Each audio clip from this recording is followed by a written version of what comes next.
పరిచయం 2:13-14 సర్వోన్నతమైన స్థలములో ఆయనకి మహిమ కలుగును గాక. దేవతలు ఆరాధించారు.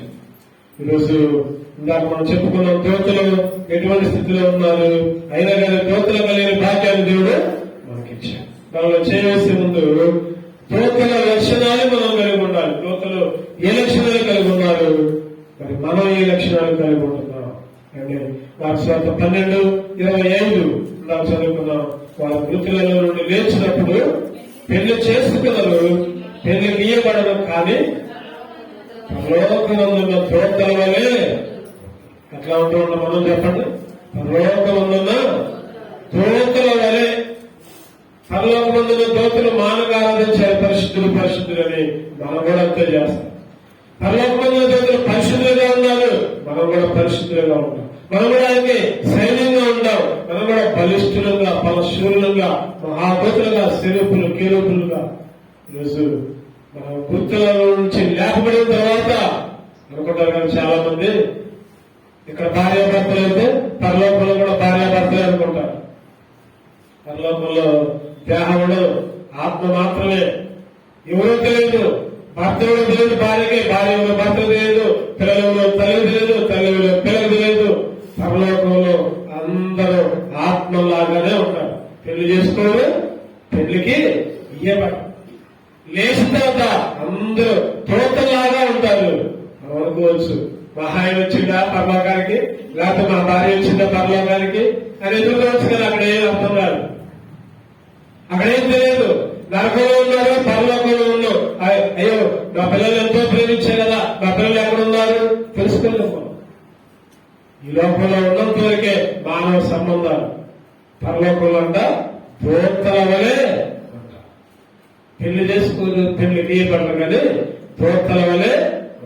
మరి నీవు లేదు దూతల వలె ఉండాలంటే దూతలు ఎటువంటి పరిచయం చేశారు.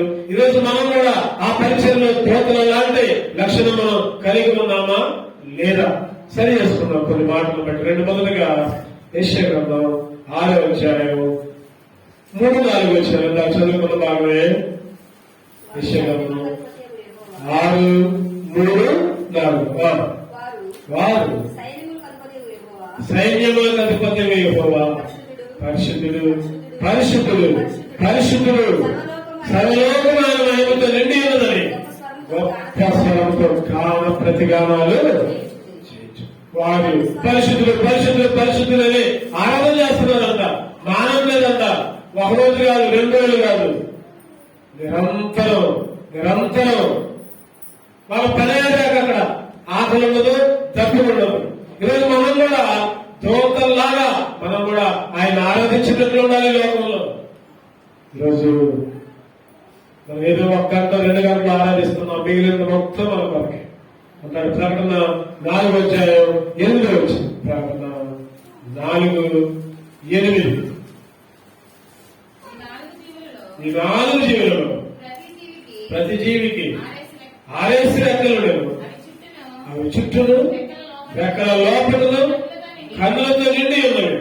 అవి భూత వర్తమాన భవిష్యత్ కాలంలో సర్వాధికారి దేవులకు ప్రభు పరిశుద్ధులు పరిశుద్ధులు పరిశుద్ధులు అని మానక రాత్రి భాగాల్లో ఏం చెబుతున్నాడు చెప్పండి. పరిశుద్ధులు పరిశుద్ధులు పరిశుద్ధులు అని మానక మానక మానక రాత్రి భాగాల్లో చెప్పుచున్నాడు. రాత్రి పనులు, రాత్రి లేదు పనులు లేదు. అయ్యో రాత్రి అంతా ప్రార్థన చేశారుగా, పనులు పరిగిపోనులే అని అనుకుంటాం మనం.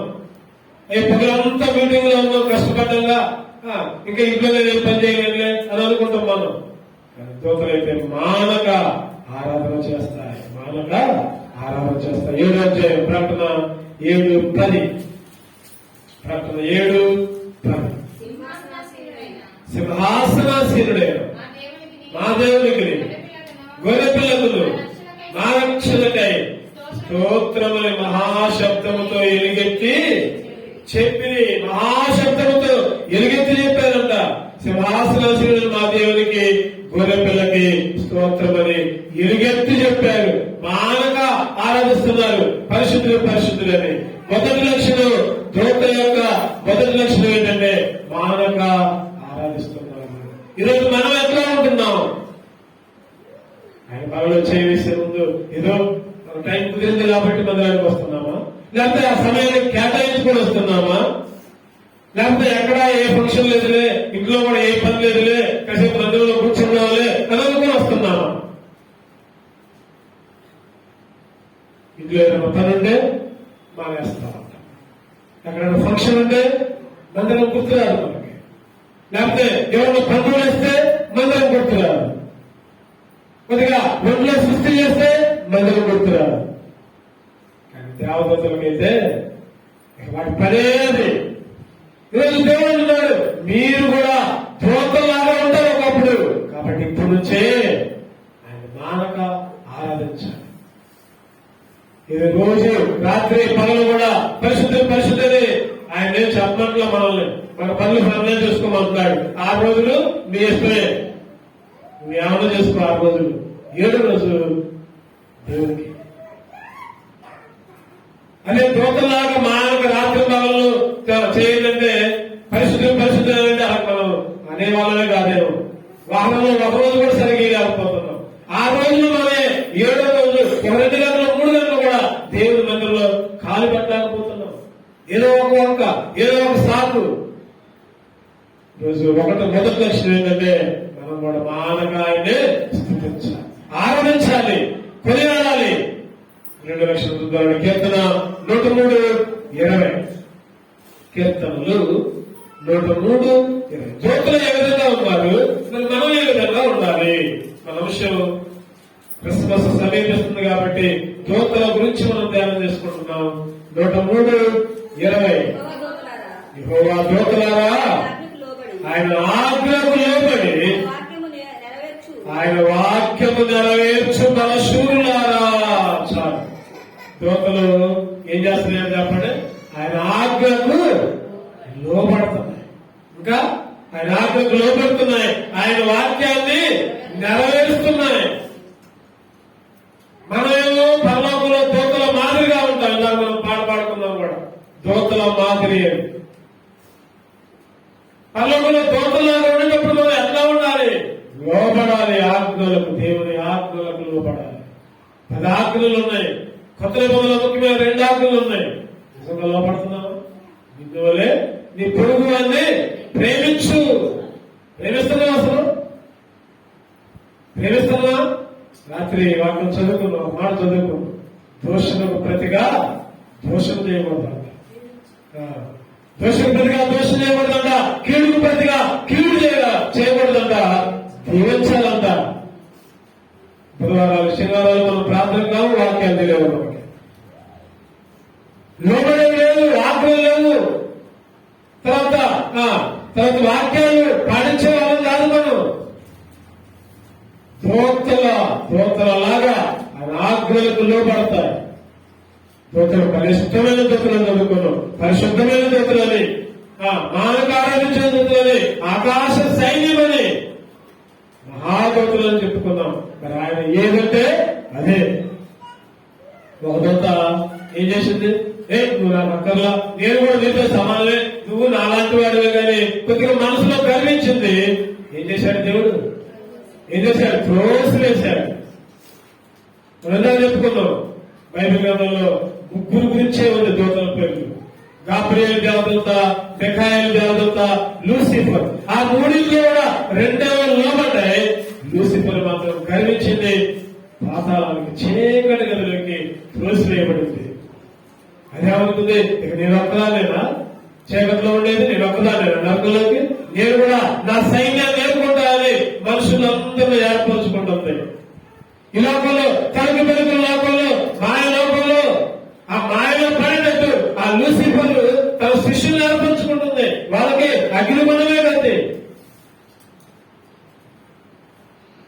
దేవుడు అదే నరకంలో చేశాడు, నాతో పాటు ఇంకా కొంతమందిని కూడా చేసుకుంటారని మనుషుల స్వభావాలు మార్చివేస్తున్నారు లూసిఫర్. ఈరోజు లూసిఫర్ కు లోబడుతున్నారు చాలా మంది. దేవుని దూతలాగా ఉండట్లా, ఆజ్ఞలకి లోబట్ల, వాక్యాలకి లోబట్ల. హెచ్చరిస్తే ఎదురు తిరిగే స్వభావం ఉంటుంది. ఆజ్ఞలకి లోబడే దూతలాగా మనం ఉండాలి. వాక్యాలకి లోబడే దూతలాగా మనం ఉండాలి. ఈ మధ్య ఒక స్త్రీ చెప్తావు, ఏంటమ్మా నువ్వు ప్రార్థనకు రాలేదంటే, ఏంటమ్మా నువ్వు ప్రార్థనకు రాలేదంటే, మా ఆయన బట్టి రాలేదన్నా.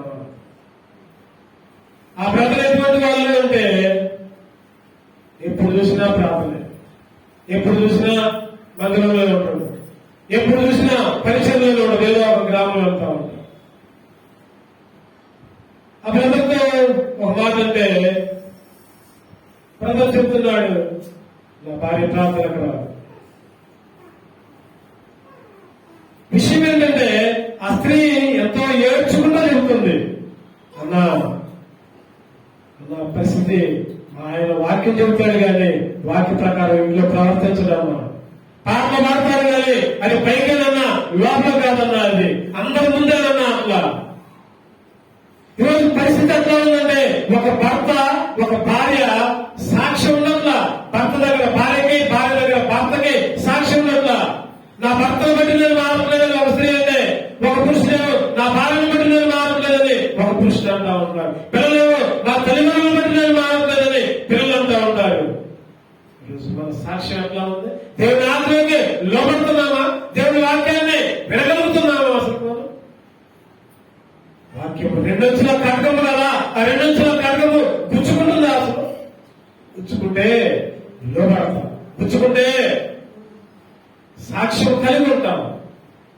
దేవుని దూతల మాదిరి ఆజ్ఞలకు లోబడాలి. సరి చేసుకోవాలి. ప్రభా నీ ఆజ్ఞలకు లోబడే బిడ్డగా చేయాలి, నీ వాక్యాన్ని వినే బిడ్డగా చేయాలి. 3వ విషయం చూద్దామండి. మత్తయి సువార్త 4వ అధ్యాయం 11వ వచనం.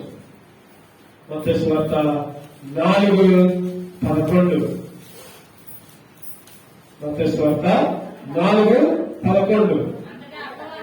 అంతటా అపవాది ఆయనను విడిచిపోగా ఇదిగో దేవదూతలు వచ్చి ఆయనకు పరిచర్య చేశారు. దేవదూతల 3 లక్షణం ఏంటంటే, మొదటి లక్షణం ఏమో మానక ఆరాధించే దేవదూతలు, రెండోదేమో లోబడే దేవదూతలు, ఆజ్ఞలకైనా వాక్యాలకైనా లోబడే దేవదూతలు, మూడోది ఏంటంటే పరిచర్య చేసే, పరిచర్య చేయాలి. ఈరోజు రక్షణ మానవులు బాప్తిసం అనుకోవాలంటే పరిచర్య చేయాలి. దేవదూతలంతా ఎవరికి పరిచయం చేసింది?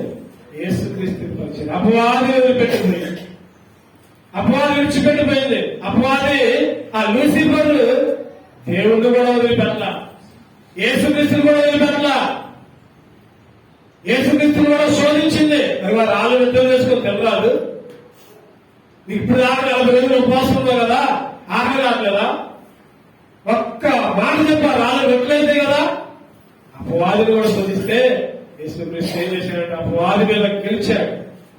అంత అపవాది వదిలిపెట్టిన తర్వాత దూతలు వచ్చి ఏం చేసినాయంట? పరిచర్య.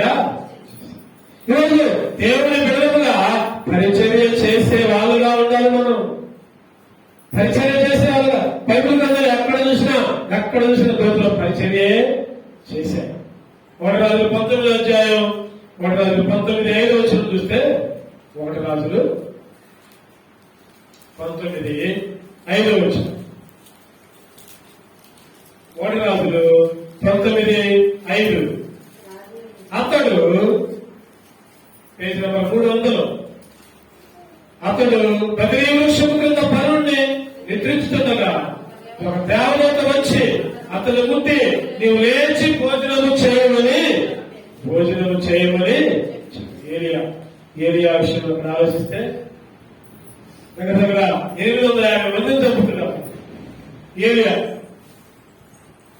బయట ప్రవక్తల దేవుడా, యేసుక్రీస్తు దేవుడు నిజమైన దేవుడా అని ఒక ఛాలెంజ్ విసిరి అగ్ని చేత నైవేద్యం మొత్తం అర్పించబడితే తర్వాత 850 మందిని చంపితే యజమాని ప్రవక్త ఏలియాని చంపుదామని అనుకుంటే ఏలియా దాక్కుని పోతా ఉండి, ఇక్కడ నాకు సాలే గతి, ఇక్కడ నేను చచ్చిపోతే బాగుండు అని అనుకుంటా ఉంటాడు.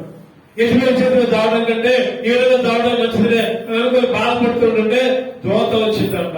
దోత వచ్చి ఏం చేసి చెప్పండి, ముట్టి నువ్వు లేచి, అంటే దూతలు పరిచర్య చేస్తున్నాయి. ఇంకా చాలా సందర్భాల్లో దూతలు పరిచర్య చేస్తారు. ఈరోజు నీవు నేను కూడా పరిచర్యలో ముందుండాలి. దేవుని పనిలో ముందుండాలి. ఏ చిన్న పనైనా వెనుకంజ వేయకూడదు. దేవుని పని అంటే అదొక గొప్ప మా బాధ్యత ఎంచుకోవాలి. ఇది నేను మనుషులు చేసేది కాదు, లేదా ఎవరి కోసం చేసేది కాదు, ఎవరి మెప్పు కోసం చేసేది కాదు. నా దేవుని దృష్టిలో ఈ పరిచర్య నమ్మకమైన దానిగా ఉండాలి అని అనుకోవాలి. దూతల మాదిరి పరిచర్య చేసే వాళ్ళగా ఉండాలి. 3 లక్షలు. 4 చూద్దామండి. 4 ఆదికాండం 21:17. ఆదికాండం 21:17. ఆదికాండం 21:17. దేవుడు ఆ చిన్నవాణి మనవినను. అప్పుడు దేవుని దూత ఆకాశం నుండి హాగరుని పిలిచి, హాగరు నీకేమి వచ్చినది? భయపడకు. దూత చెబుతుంది కదా, భయపడకు. చెప్పండి, పరిచయం చేయడం మాత్రమే కాదు, మానకు ఆరాధించడం మాత్రమే కాదు, ఆత్మీయకు లోబట్టడం మాత్రమే కాదు, వాక్యానికి లోబట్టడం మాత్రమే కాదు, పరిచయం చేయడం మాత్రమే కాదు అని వెన్ను తట్టి భయపడద్దు అని చెప్తుంది దూత. ఎన్నో సందర్భాల్లో బైబిల్లో చూస్తే భయపడకు మరియ భయపడతా ఉంటది. అయ్యో నేను పురుషుడు జరగని దాన్నే ఎట్లా భయపడతా ఉంటే గాబ్రియలు దేవత వచ్చి అడుగుతా ఉంటుంది, మరియా భయపడ. యేసేపు భయపడకు. లోకస్వార్త 1:29. లోకస్వార్త 1:29. లోకస్వార్త 1:29. ఇప్పుడు నీ మాట చొప్పున సమాధానంతో లోకస్వార్త 1:29.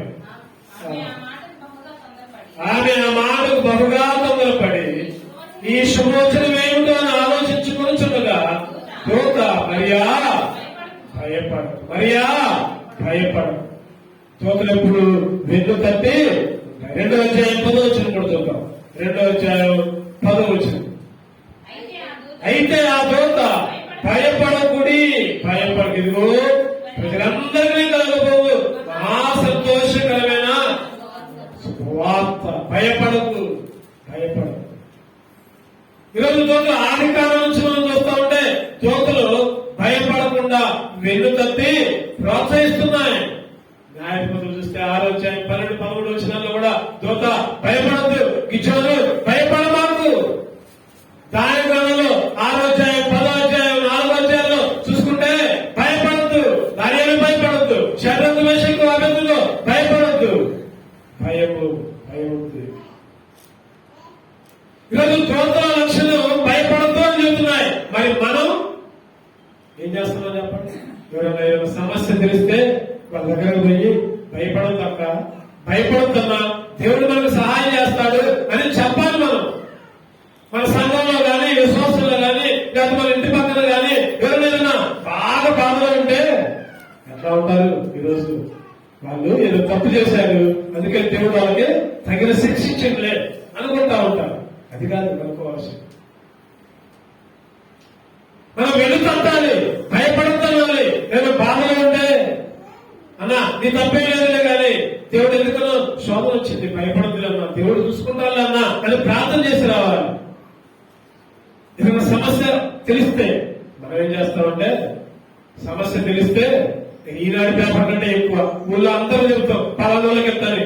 సాక్షి పేపర్ కంటే ఎక్కువ ఈటీవీ చూసే మనోరేగా. ఈరోజు తప్పులు కప్పిపెట్టాలి.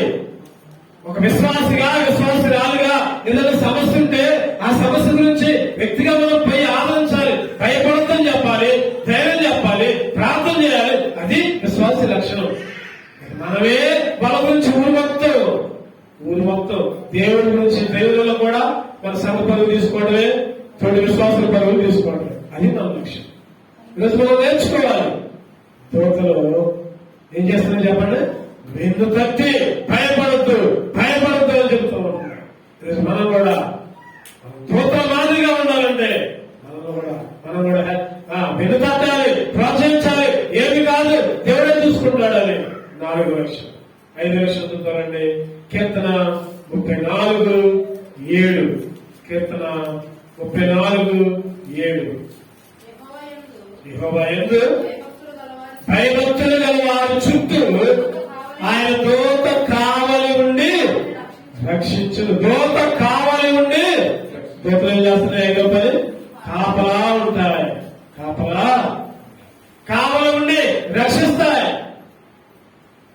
ఈరోజు నీవు నీ కుటుంబానికి కాపలా ఉండాలి, నీ సంఘానికి కాపలా ఉండాలి, నీ గ్రామానికి కాపలా ఉండాలి. ఏ విషయంలో? రక్షించే విషయం. కాపలా అంటే ఏదో శారీరకంగా కాదు, ఆత్మలను రక్షించే భాగ్యం ఉండాలి. ఆత్మను రక్షించాలి. నీ కుటుంబం వాళ్ళు నలుగురులోకి పోయి నువ్వు పరలోకం పోతే బాగుంటుందా? ఏమన్నా? అయ్యో, నా భార్య ఆత్మకి కాపలా ఉండాలి, నా భర్త ఆత్మకి నేను కాపలా ఉండాలి, రక్షించాలి. వాళ్ళు కూడా నేను ఒక్కదాన్నే పోతే సరిపోలా, లేకపోతే నేను ఒక్కనే మందిరానికి పోతే సరిపోలా, నేను ఒక్కనే ప్రార్థన చేసుకుంటే సరిపోలా, నా కుటుంబానికి కాపలా ఉండి రక్షించలేకపోతున్నానే. దూతలైతే కాపలా ఉంటాయంట, రక్షిస్తాయంట. ఈరోజు నీవు నేను కూడా కాపలా ఉండాలి. మనకి లోతు విషయంలో లోతు కుటుంబ సభ్యులు ఆ సొదొమ గొమొర్రాల్లో ఉండి ఇబ్బంది పడుతుంటే దేవుని దూత వచ్చి లోతులు తప్పించింది. ఎందుకంటే అది అగ్ని గ్రంథాలతో కాలిపోతుంది. దూత హెచ్చరించి మీరు ఈ పట్టణంలో ఉండదు, రండి అని తోడుకొని పోతుంది. లోతు ఆ మాట చెబితే అల్లుల దృష్టికి ఎగతాళి చేశారంట అల్లుళ్ళు. లోతు భార్య బయటకు వచ్చారు. కాపలా ఉంది, దూత కాపలా ఉండి లోతుని బయటకు తీసుకుని వచ్చింది. నీవు మన ఇంట్లో కాపలా ఉంటున్నావు. అసలు మన భార్య విషయంలో, భర్త విషయంలో, పిల్లల విషయంలో ప్రార్థన చేస్తున్నావు వాళ్ళ కోసం, లేకపోతే వాళ్ళకే ఆటంకంగా తయారవుతున్నావు. ఈరోజు కాపలా ఉండాలి, రక్షించాలి. అది దూతల స్వభావం, దూతల లక్షణాలు. అయ్యి శద్రకు, మేషకు, అబేద్నెగోను లోపల వేశారు అగ్నిగుండంలో వేశారు. వాస్తవానికి ఏం కావాలి చెప్పండి? ఆ వేసిన వాళ్ళేమో ఆ మంట వేడికి వాళ్ళు చచ్చిపోయారు, లోపల వేళ్ళు హాయిగా తిరుగుతున్నారు. ఆ ముగ్గురితో పాటు ఉన్నారు. ఇంకా దేవదూత అంటే దేవదూత ఆ ముగ్గురితో పాటు తిరుగుతుంది కాబట్టి వాళ్ళకి ఏమి అంటున్నా మంట. దేవదూత కాపలా ఉంది. రాజు వచ్చినప్పుడు చూసినప్పుడు, అరే ముగ్గురు వేస్తే నలుగురు కనపడుతున్నారేంద్రా, సైన్యాన్ని పిలుచున్నాడు. అరే నేను ఎంతమందినా ఏమన్నది, మీరు నలుగురు వేశారు అని అన్నట్టునేమో. అరే 4వ వాడు దేవదూతలాగా కనపడుతున్నాడు అని ఆశ్చర్యపోయాడు రాజు. దేవదూతల లక్షణం కాపలా ఉండే లక్షణం. ఈరోజు కాపుగా ఉండాలి. పేతురు కూడా హేరోదు విషయంలో పేతురు కొన్నిసార్లు గద్దిస్తే పేతురుని చెరసాలలో పెడితే, చెరసాలలో సంఖ్యలో పెడితే సంఘమేమో అత్యాసక్తిగా ప్రార్థన చేసింది. పేతురుని బయట తీసుకుని వచ్చింది. అపోస్తలుల కార్యాలు 12వ అధ్యాయం 7వ వచనం. అపోస్తలుల కార్యాలు 12వ అధ్యాయం 7వ వచనం.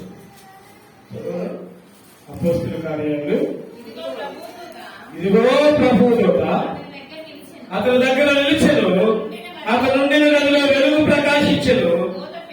దూత పేతురు పక్కన తట్టి త్వరగా లేమని చెప్పి అతని జ్ఞాపగా సంఖ్యలు అతని చేతుల నుంచి ఊడి, దూత త్వరగా వచ్చి తట్టి లేపి సంఖ్యలు ఊడిపోయాయి. ఇక్కడ దూత చేసిన గొప్ప కార్యం, సంఖ్యలు తెచ్చివేశారు. అబేద్నెగో, శద్రకు, మేషకు దగ్గర చుట్టూ తిరిగా లోతుని లేపాయి. ఎన్నోసార్లు అబ్రహాం విషయంలో గాని, మోషే విషయంలో గాని, యెహోషువ విషయంలో గాని దేవదూతలు ఎన్నో రకాలుగా వాళ్ళకి ఏం చేశాయంటే కాపలా ఉండి రక్షించారు. ఒక చిన్న పాప ఇంతకుముందు చెప్పుకున్నాము, మరలా ఒకసారి నేను గుర్తు చేస్తాను. చిన్న పాప కొద్దిగా దూరమైందంట, హోంవర్క్ ఇచ్చారంట. ఆ పాప స్కూల్కి వెళ్ళలేదంట. స్కూల్కి వెళ్ళకపోతే ఆ పాప వేరే ఫ్రెండ్ దగ్గర నుంచి బుక్ తెచ్చుకుందామని వెళ్ళిందంట. చీకటి పడదంట. ఆ ఇల్లు చాలా దూరం. ఆ పాప మెడలో బంగారు కలుస్తుందంట. సరే అమ్మా, నేను మా ఫ్రెండ్ దగ్గరకు వచ్చి వెళ్ళి బుక్ తెచ్చుకుంటా, హోంవర్క్ రాసుకుంటా అని వెళ్ళిందంట. వస్తుందంట. వచ్చేటప్పుడు బుక్ తీసుకుని వస్తుందంట దారి. ఆ దారిలో ఇద్దరు పేదవాళ్ళు నిలబడ్డారంట. ఒక్కసారి ఆ పాపకు భయం ఏంటంట. బాబు ఎట్లా మెడలో ఏముందంటే చెయ్యి ఎట్లా దగ్గరకు వచ్చిందంట. పాప దగ్గరకు వచ్చిందంట. ప్రార్థన చేసుకుంటా సండే స్కూల్లో చెప్పిన పాటలు పాడుకుంటా ప్రార్థన చేసుకుంటూ వచ్చిందంట. వాళ్ళిద్దరూ ఏమనలేదంట. ఇంటికి పోయిందంట. ఇంటికి పోయిన తర్వాత తెల్లారి పెద్ద న్యూస్ ఏంటంటే ఆ రోజు ఆ దారిలో ఇంకొక అమ్మాయి కూడా వచ్చిందంట. ఆ అమ్మాయిని చంపారంట. ఆ అమ్మాయిని దోచుకొని పోయారంట. పోలీస్ స్టేషన్కి వచ్చి తెలిసిన విషయం.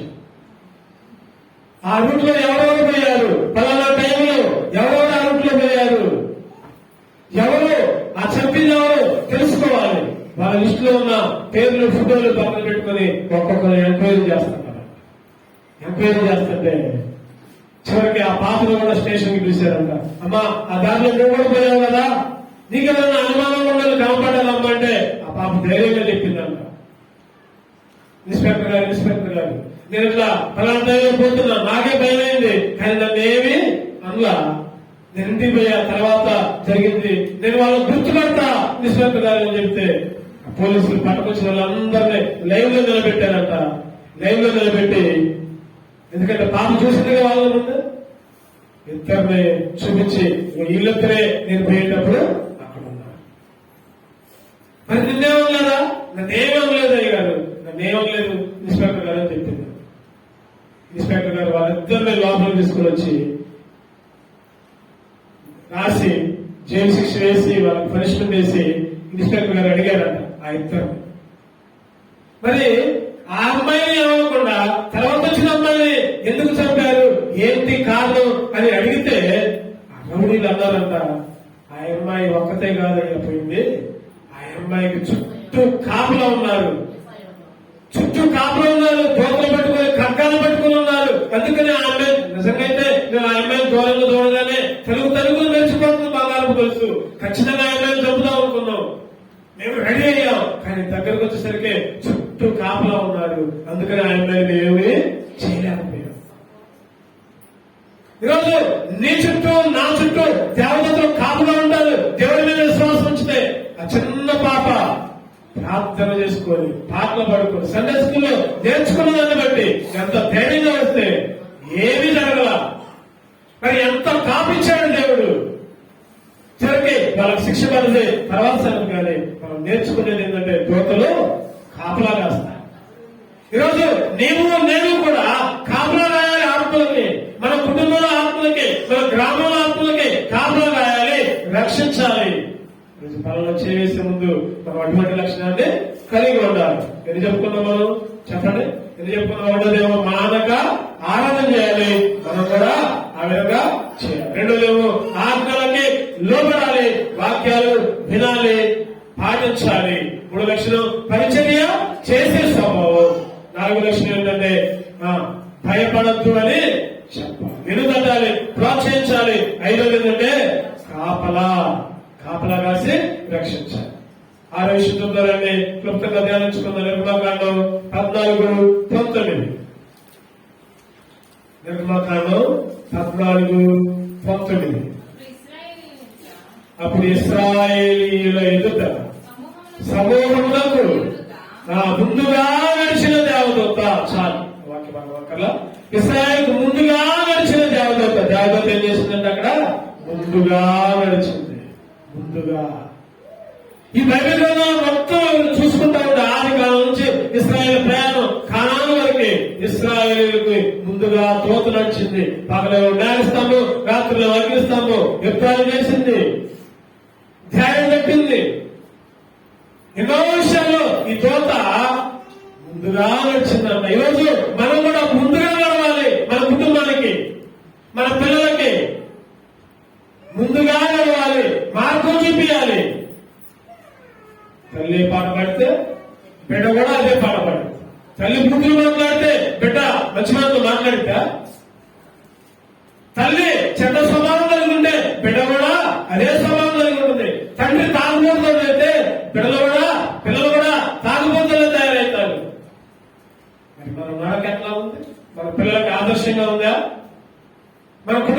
ఆలస్యంగా ఉందా, ముందుగా వేస్తే మనం గోతులో పడితే మన పిల్లలు కూడా గోతులోనే పడతారు. ఈరోజు ముందు నడిచే లక్షణం, ముందుగా నడిచే చెడ్డవాటి కంటే మంచి వాటిని ఆలోచించి మంచి వాటికి ముందుగా వెళ్ళాలి. మంచి వాటి కోసం పరుగులెత్తాలి. ముందుగా నడిచే స్వభావం. తోకలైతే ముందుగా నడుస్తున్నాయంట. ఇంకా చాలా వచనాలు ఉన్నాయి, సమయం లేదు. 7 లక్షలు చూద్దారండి. ప్రకటన 12:7. ప్రకటన 12:7. ప్రకటన 12:7. అంతటా పరలోకమందు యుద్ధము జరిగాను. మిఖాయేలును అతని దూతలను ఆ ఘట సర్పంతో యుద్ధము చేయవలనని ఉండగా పరలోకంలో యుద్ధం జరిగిందంట. దేవదూతలు యుద్ధం చేసినాయంట. మనం చెప్పుకున్నాం దాకా దూతల గురించి, మిఖాయేలు, గాబ్రియేలు, లూసిఫర్. ఇక్కడ మిఖాయేలు అనే దూత యుద్ధం చేసిందంట. ఈరోజు నీవు నేను కూడా ఏం చేయాలి చెప్పండి? ఏం చేయాలి? యుద్ధం చేయాలి. దేని మీద పరుగుల మీద కాదు, అబద్ధాల మీద యుద్ధం చేయాలి. చెడ్డవాటి మీద యుద్ధం చేయాలి. మన నోటి మీద, నాలుగు మీద, మన కాళ్ళ మీద, మన చేతుల మీద యుద్ధం చేయాలి. మన కాళ్ళు వక్రతో నడిపిస్తే యుద్ధం చేసి అటుగాని దారి, ఇది దారి అని సరైన దారిలో నడిపించాలి. శత్రువు మీద యుద్ధం చేయాలి. చివరిగా దూతల లక్షణం యుద్ధం చేశాయి. మనం కూడా యుద్ధం చేయాలి. సైతాను కార్యాల మీద యుద్ధం చేయాలి. ఎవరైనా సైతాను కార్యాలను ప్రోత్సహిస్తే వాళ్ళ మీద యుద్ధం చేయాలి. ఇంట్లో భర్త వ్యతిరేకమైన పనులు చేస్తుంటే వ్యతిరేకమైన అది చేయకూడదు. కొంతమంది చెబుతారు కదా, మా ఆయన ప్రార్థనకు రానియట్లేదు అని చెబుతారు. కొంతమంది అంటారు కదా, మా ప్రార్థన కొద్దంతుంది అని చెబుతా ఉంటారు. యుద్ధం చేయప్పుడు నువ్వేదో చెప్పు, కానీ ప్రార్థనకు మాత్రం ఆటోకి చెప్పొద్దు అని గట్టిగా చెప్పాలి. ఈరోజు యుద్ధం మన మీద మనమే యుద్ధం చేయాలి. మన మీద మనం అంటే దేవునికి వ్యతిరేకమైన దాని మీద యుద్ధం చేయాలి. శత్రువుల మీద, శత్రువు ఎవరో కాదు, నీకు నువ్వే, నాకు నేనే శత్రువు. మన శరీరాశ మన శత్రువులు. లోకంలో కోపం ఎంత జరిగిందంట. మిఖాయేలంట ఘట సర్పంతో పోరాడిందంట. యోధా పత్రిక 9 వచనం కూడా చూద్దామండి. యోధా 9 ఒకే ఒక అధ్యాయం ఉంటుంది. యోధా 9 వచనం. అయితే ప్రధాన దూత అయిన మిఖాయేలు అపవాదితో వాదించుచు మోషే యొక్క శరీరం గురించి తర్కించినప్పుడు దూషించి తీర్పు తెగింపగా ప్రభువు నిన్ను గర్తించునుగాక. యుద్ధం చేసింది అక్కడ మిఖాయేలు. ఎవరితో? అపవాదితో. ఎందుకు యుద్ధం చేసింది? మోషే శరీరం నాది. అపవాదేమో మోషే నావాడు అంటుంది, దూతేమో మోషే నావాడు అంటుంది. ఎందుకని? మోషే ఒక్క విషయంలో తప్పు చేశాడు, అన్ని మంచి చేశాడు, కానీ ఒక్క విషయంలో ద్రోహులారా అని చెప్తులు. దేవుడు అందుకనే మోసే సమాధి ఎవరికి తెలియకుండా చేశాడు. మోసే ఎక్కడ చచ్చిపోయాడో కూడా బైబిల్లో రాయబడాల. ఆ అరణ్యాల్లో కొండల్లోనే మోసే శరీరం దోతాడు కదా, ఒక మోసే పాలనప్పుడు తప్పు చేశాడు కదా అని అపవాది మోసే శరీరం నాది. నీ గురించి నా గురించి కూడా సైతం వచ్చి ఒక పలానా ప్రార్థన పోయింది, కానీ నేను చెప్పినట్టే చేసింది. పలానా ప్రార్థన పోయాడు, కానీ ఆ గంట సేపే మిగిలింది మొత్తం నా ఇష్టమే. మన తరపున మనం మంచిగా ఉంటే కోతలు పోరాడతాం. కాదు, నీవాడు కాదు, నావాడే. ఆ మిఖాయేలు ఏం చేస్తుంది అక్కడ? మిఖాయేలు అపవాదితో వాదించి మోషే యొక్క శరీరం గురించి తగ్గించినప్పుడు దూషించి తీర్పు తీర్చదా? నిజంగా దూతకి అవకాశం ఉంది తీర్పు తీర్చడానికి, కానీ తీర్పు తీర్చదా, గద్దించదా? ఎవరినది ఒకే ఒక్క మాట, ప్రభువు నిన్ను గద్దించుగాక. ఈరోజు మనమైతే వ్యతిరేకం చేస్తే వాళ్ళ నరకానికే పోతారు. మనమే అంటాం ముందే, పలానా అయ్యగారు అతను చేసింది, ఆయన నరకానికే పోతాడు. లేకపోతే పలానా అతను చేసింది, ఆ నరకానికే పోతాడు. ఎవరు తీర్పు తెచ్చడానికి? నేనెవరిని తీర్పు తెచ్చడానికి? తీర్పు తెచ్చే పని మన కాదు. దూతలు తీర్పు తీర్చడానికి తెగించలా.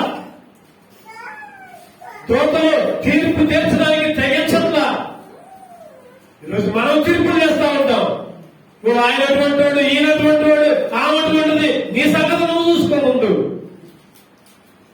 నువ్వు పరలోకానికి ప్రవేశించడానికి యోగ్యంగా ఉన్నావా లేదా సరి చూసుకో. ఒకళ్ళ గురించి నీకెందుకు? దోతలైతే తెగించట్లా. నిజంగా దోతలకు అవకాశం ఉంది. గొప్ప సైన్యం ఒక్క దోత అవసరమైతే అపవాదిని గద్దించవచ్చు, పంపించచ్చు. కానీ అక్కడ రాసిన మాట ఏంటంటే తెగించలేదు. ప్రభువు నిన్ను గద్దించునుగాక. అపవాదితో యుద్ధం చేసి ప్రభువు నిన్ను గద్దించునుగాక. ఈరోజు మనం కూడా దేవుడే చూసుకుంటాడు వాళ్ళతో నాకెందుకు? మన మీద ఎన్నో నిందలు, అవమానాలు ఈ ఎండాకాల సమయాల్లో దేవునికి లోబడేటప్పుడు, దేవుని ఆజ్ఞలు పాటించేటప్పుడు, దేవుని పరిచయంలో ఉన్నప్పుడు చెయ్యని వాటి మీద కూడా నింద వస్తుంది, అవమానం వస్తుంది. అందరూ గేలి చేస్తారు.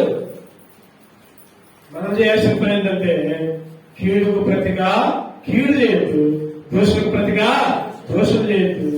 దేవుడే చూసుకుంటాడు.